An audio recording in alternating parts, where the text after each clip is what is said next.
Actually, by the way, your points are so exciting, so interesting. So all five of you guys. All right. Get you to hold this for me. Thank you. See, we have to record you, is that it? Yes, ma'am. Okay. All right. How are you doing today? I know you'd rather be doing something else than hearing me speak, but I'm gonna try to make this entertaining as I possibly can. How many of you guys know someone that's always getting into trouble? Yeah, me too. But that brings me to the question is, why is crime rate so high?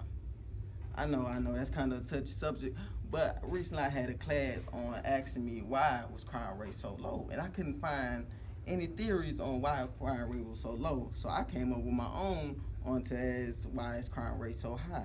And my three theories are lack of knowledge, bad influence and peer pressure, and lack of positive role models. Lack of knowledge is one of the biggest things I think is the problem, is because do you think if somebody knew the consequence of the crime, would they commit the crime? I don't think they would either. But I was watching a TV show one time, and the guy was getting into trouble. I guess he did some kind of heinous crime, and when the judge gave him his sentence, he sentenced him 20 years, and the guy flipped out. I mean, he flipped out. He threw a fit. He cried. He kicked. He threw stuff. He did all that. And then at the end, the first thing he said after he did all that, I didn't know I was gonna get this much time for doing this crime. Well, that brings me to the subject is, I guess he had lack of knowledge on his topic, of what he was doing. All right, bad influence and peer pressure. That's all around us. I mean, you could get bad influence and peer pressure by pretty much anything that goes on around us. All right, I remember this one time I was sitting with my grandmother. We were watching a TV show. The TV show had a guy named Tim and Jeff in it. And Jeff was always peer pressuring to Tim into doing things and giving him bad influence on how to do things and stuff. Until Tim, to the end of the story, Tim got fed up and he got away from Jeff. But that brings to the subject, like, you could get peer pressured into anything, pressured into anything. People could be bad influence on any type of way.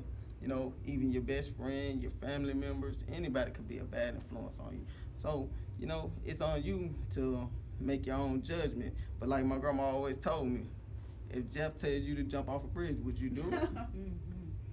That's a question that you have to ask yourself, All right, positive role models. I know there's a lot of positive role models like athletes and stuff like that, but what about the positive role model like the average everyday working man?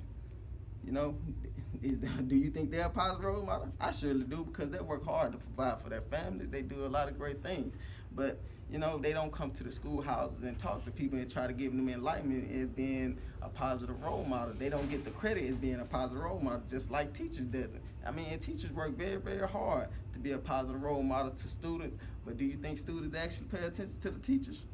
Iffy, sometimes. But I could sit here and go on and on about all my theories on why lack of knowledge, bad influence, and peer pressure, and lack of positive role models. I can do this all day, but I don't want to sit here and bore you guys and talk about this subject all day.